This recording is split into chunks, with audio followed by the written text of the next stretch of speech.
Hi guys, Jason the Phone Boy here. I wanted to go over the Tarp tent system. Last time that I went camping it rained really bad and we ended up getting flooded out of the tent because apparently sil nylon tents aren't as waterproof as one would think them to be. And even the rain flies that they send with them suck. So we got flooded out. My wife and my son went home for the night.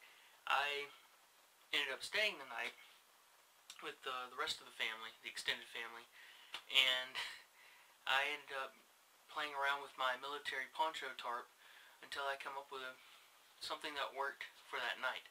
So I came home and went back to the drawing board and started thinking, is a tent really necessary, especially in a solo type of situation? If you're going out by yourself, or if you're going out with a bunch of buddies or friends, you know, taking a tarp can really foot the bill, as opposed to carrying a tent. As you can see, this is a one-man system. Could be an emergency made to be a two-man system. It's not very large. Just grab a backpack here. This is a National Guard military backpack that my dad gave me. It's about regular, you know, high school backpack size. It's the same width as the bottom of the backpack.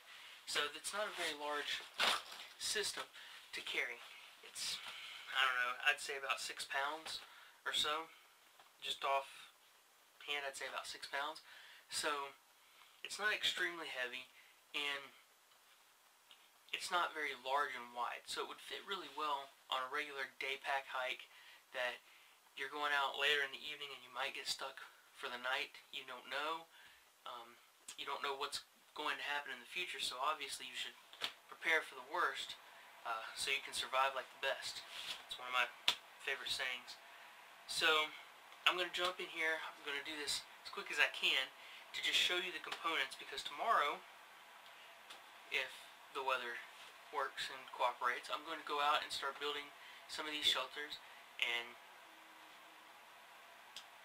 make some separate videos showing you what types of shelters that you can make using tarps and the different items that are in this kit. So, start off with the kit itself. This is a waterproof bag. It's an Outdoor Products, which is basically the Walmart brand. They sell a 3-piece kit with 2 smaller bags and then this large bag. This one is just the right size, so it's what I use. It's not 100% waterproof. It's only folded over like once, but it's definitely rainproof. Now, I wouldn't submerge this thing, but it's definitely rainproof. So I'm going to open it up here, and inside, just by visually looking, you see some red, you see some blue, and you see this little string and some green area right there. The red is a tarp, which we'll go over. The blue is a fleece blanket, and this is your poncho. Now the poncho has the strings and everything in the center for a reason. So if it starts to rain, you don't have to pull your fleece blanket out in the rain and get it soaked while you try to put up your tent. What you do is you pull your poncho out first, which may be a little bit difficult because I did pack this nice and tight. So this is my poncho. I'm going to open it up real quick. If you roll your items up tightly, then they'll fit inside of their packages a lot better. So the first time that I packed this, it didn't come out that easily. Second time I packed it, it came out a lot easier. You unroll it. It's a regular military style poncho that has these little buttons, you know, up and down the sides. So it's a poncho tarp. There are 4 stakes embedded in the center of the poncho, which these are, there's 5 stakes. I always carry 5 stakes just in case I need a tie-out stake to make a center pole.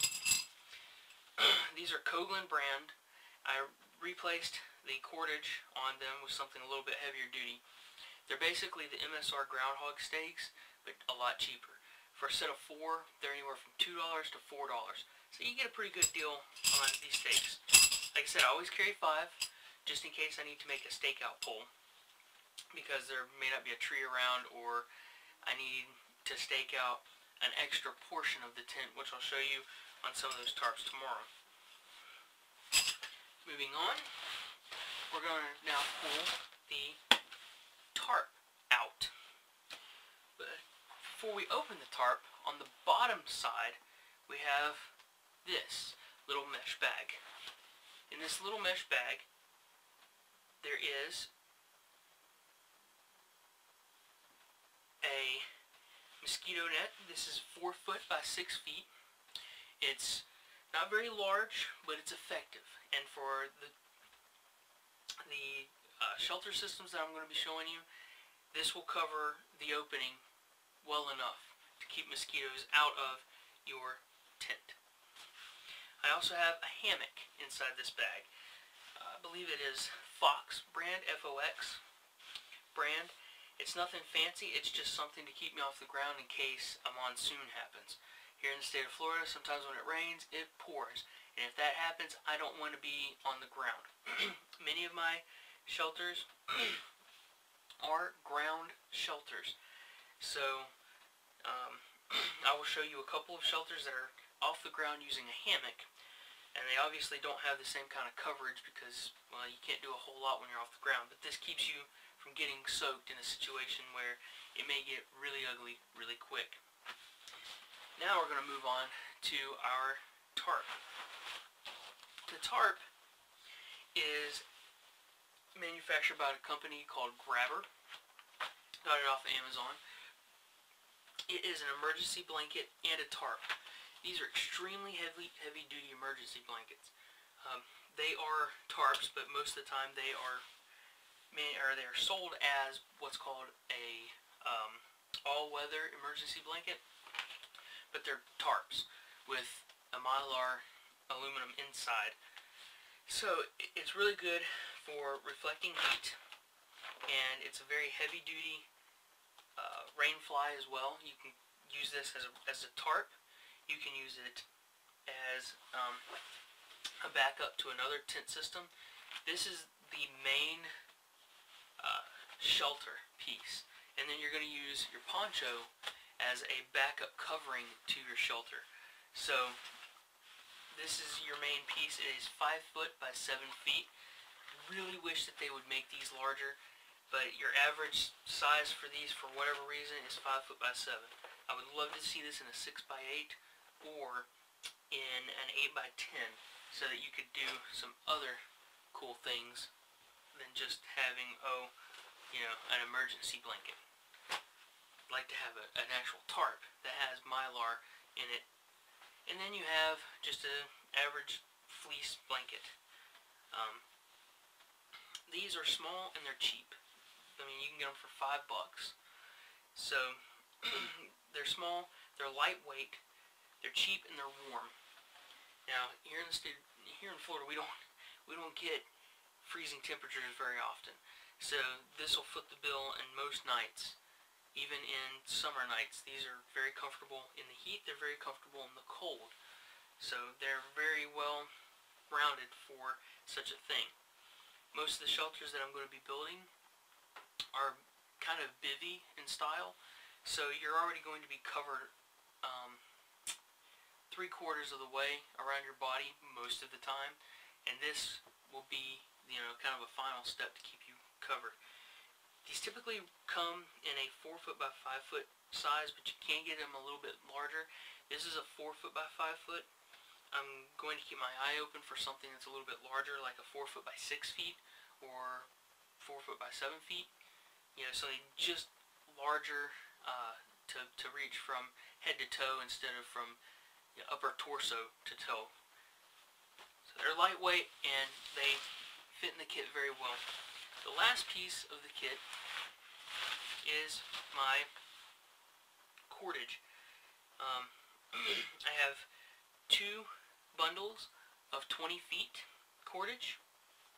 These are for ridge lines or for extensions on like the hammock, just very different things.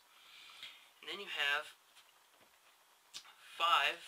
4 pieces of 15 feet.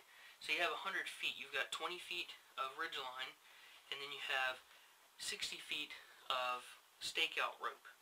And this is so when you're making like an A-frame over top of your hammock, you can stake these out off to the sides, stake your tarp out to the sides to allow your tarp to be strung up high. I mean, you can put a hammock up, 8, 9 feet using these. So that's all of the items in the kit. And like I said, tomorrow when I go out and I start building this kit, there's going to be a few different changes, such as your tarp size, and I'm not going to pull it outside of the kit every time. It's just going to simply be built. I wanted to go over the items now so that when I start building the shelters, I don't have to explain, well, I'm using this type of stake, or I'm using this much rope, or I'm using this hammock, or this tarp.